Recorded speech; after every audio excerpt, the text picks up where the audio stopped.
I was born to a regular working-class two-parent family in South London, of no denomination, with the family mantra of "it's not real unless I can hit it." I entered nursery at 4 years old, where a priest and a local police officer abused me. I then moved to primary school at 4.5. For the next 2.5 years, I was subjected to violent sexual abuse by the headmistress and school inspector, resulting in a severe operation, and still no alarm bells rang.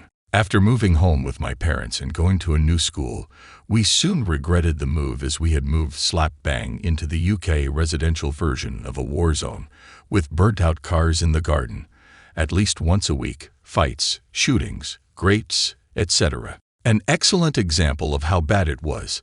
The police were so afraid of the area they ended up spending years petitioning the government, who eventually gave way and gave the council permission to tear down the whole estate to break up the place. My childhood in that place, from 6.5 years old upwards, consisted of looking after my regularly drunk mother and father while avoiding beatings and mental abuse. Both parents had turned to alcohol because of the area and protecting my 4 siblings, one whom had breathing problems. Each night was a battle of people attempting to break in, windows smash, or hearing the screaming and fighting. Throughout my childhood, I saw and felt things. I had premonitions, knew things I could not, or more importantly, should not, but I do not want to focus on that here as it is so vast and unbelievable that I am thankful there were always witnesses that are still alive. One night I watched as there was trouble outside my house, and a man walked out into the street and shot at a police officer through the front windshield of his car. The fear I felt was extreme. Not long after, I went back to sleep. I was awakened by my father shouting as he pinned my mother to the floor in my doorway, screaming he would hit her, obviously drunk. He stopped upon realizing I was awake. I forgive them both because neither were model parents, but you only get one set of parents, good or bad. And I realized that they were just kids themselves struggling to get by in life as I got older. By the age of 15, we were leaving to move to the coast, and I was still an outsider and bullied being the boy from London. I eventually met my wonderful wife Lorraine, and within 3 months had moved in together as I knew I could never live without her. In November 1998, we moved into our first home and had such paranormal phenomena. The church asked the landlord to close the flat. We instead called in a very wonderful man, who later became my teacher, Jim. I called him Yoda as he was 5'0", Irish with big ears, and as wise as the hills. Jim was a spiritualist medium and made me come to the apartment with him. Something happened that changed my way of seeing things from then on and led me down an exciting next 10 years investigating all manner of phenomena. In 1999, my son was born. Again, a story unbelievable. We eventually got married in 2002 and were graced with a baby girl in 2004, where we moved to Ireland until 2007, when I lost my baby brother Daniel to sudden adult death. Daniel was the brother I sat awake all my childhood watching breathing so he did not die. It broke me, and I became angry.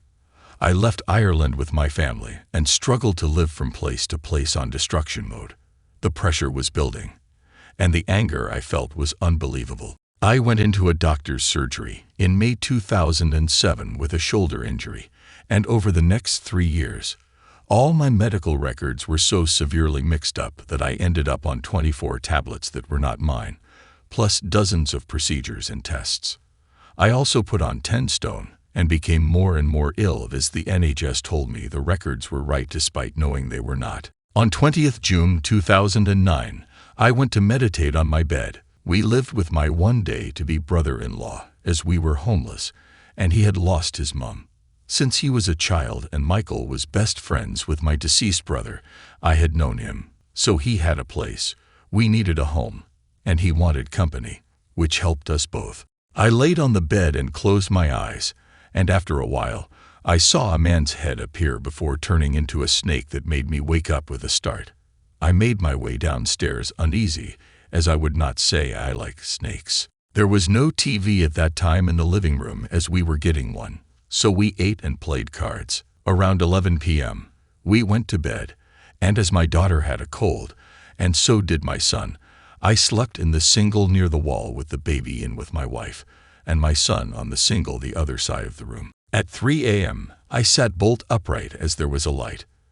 I know it was this time as the digital alarm clock shone proudly, but it was not the only thing shining. My brain took a minute to process that the whole room and everything in it shone with a brilliant light that did not hurt my eyes. I remember thinking, why is the sun up? I put my hand down on the bed and noticed an identical hand on the bed next to it. I knew straight away that the hand I was looking down at was my own hand, as I have a scar on my left hand that looks like a Klingon symbol out of Star Trek. Somehow, I turned to face my body laying still in the bed, not breathing, and I remember saying, "Oh well, he's dead." Note, not "I'm dead," as if I knew it was a shell already. Always makes me smile remembering that moment, and I do not know why. I then thought, I know I am dead, but I need to prove it and get back to show Lorraine, as my investigator nature kicked in. I touched the cold wall with my head and hand and felt it. I looked around and saw a white pair of sports socks, and they were glowing also on top of the dresser, and I remember saying, how did she get them that bright? Daft things you think as a person. Huh. There was no fear, scary feeling, or negativity, and I will fail in an epic way of trying to describe what I felt. But I will try. Imagine peace, real peace, calm, love, joy, bliss, acceptance, being cuddled by all those you love, wrapped up in bubble wrap and cotton wool. There was no conception of a negative feeling or emotion or thought. They were alien there. I have failed by an infinite distance to describe it, but I am sure those who have experienced it will get emotional at this point, remembering it too as I am. I quickly devised a plan. Yes, always been quick on my feet. I figured if I could get to Michael downstairs and listen to his BBC World Service on the radio next to him, which I knew played every 15 minutes, I could hear the news, remember it, and then get back into my body hopefully. No sooner had I thought it than I was beside him. No walking, no sense of travel, no surprise, as if it were normal. I felt upstairs and here with Michael also. I listened intently and remembered details. At the end of the bulletin, I thought about upstairs, and I was there again. I truly felt I was one of many who made up the one, and the one made up the many. I knew I felt intimately connected to everything in all of existence and time, every molecule and atom. It was the most. Sorry my words fail. It is making me hurt as it was such complete and pure love and peace. I felt I could stay there, then glanced around at my son, my wife, and finally my baby girl, and something told me I need to be there for them. As soon as that thought entered my mind, it was as if the offer were already withdrawn, and the decision I had made was already set in stone. But if I went back, I would be in a lot of pain and go through hell. I accepted, and at that moment, two things happened. One, I felt everything I had ever done, said, did not do, did not say, and all outcomes as if my whole life was laid out in feelings through me in all choices, so hard to explain. Then I saw a chalkboard with writing I could not read, and a chalk rubber was rubbing the words out till it was clear, and then I felt as if I were given a rolled-up scroll that was blank, and I heard a voice that makes me go goosebumped to this day, as I miss him so much. The voice said, "There you go, boy. Have another go," in a perfect South London accent. It was my grandfather who died of cancer when I was 4, and my last memory of him is being held in his arms. I looked around and saw my body and figured that if I held my breath, laugh, and lay down, I must stick somewhere with all that blood and guts. After all, if Patrick Swayze can do it, I can. I laid down and wrinkled my nose, and it was like an empty suit of armor. I started to rock and shake to stick to something when the sound of fizzing like popping candy mixed with buzzing appeared all around my body, and I woke up taking a deep breath. In the dark, hurting like hell. I woke my wife up, relayed what happened, recorded all I said, and later checked it, but hospital first. On Friday, July 19th, 2009, I had a full heart checkup at the hospital. After attending after my NDE, the results were sent to the same cardiologist who stated some weeks later that, again, I am not a doctor or medically trained. The heart and blood showed it had stopped and changed pattern or something. Anyway, I felt great. Full love thy neighbor, Bob Dylan experience. The following month I had vivid dreams and memorable experiences until we lost our baby.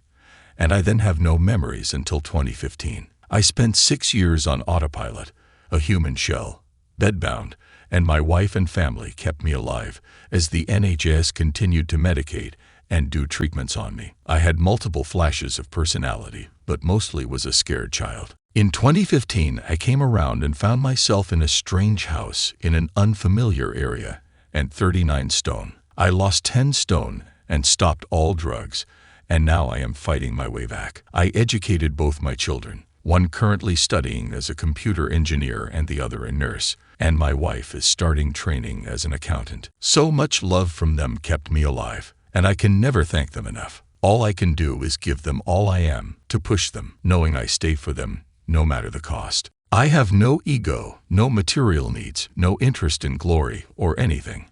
I am happy watching the wind or rain, clouds in the sky, or simply sitting quietly. I feel changed and know I touched the face of God, or whatever you wish to call the source. In just this last week, I was awakened by the sound of what sounded like hundreds of angels singing so loud in harmony in a giant hall. It was so loud that it shook my bedroom and affected the CCTV outside the room flickering at 4:44 a.m. I called out to my wife as I cupped my ears, and as she awoke, it was as if the sound was dialed down. I do not feel alone, and I know a lot that I have never said or written, and may write a book to take the sting out of the myth of death and the love God has for all of us. No one needs fear. This has been very hard to write, let alone read over, so please bear with me and no negative comments.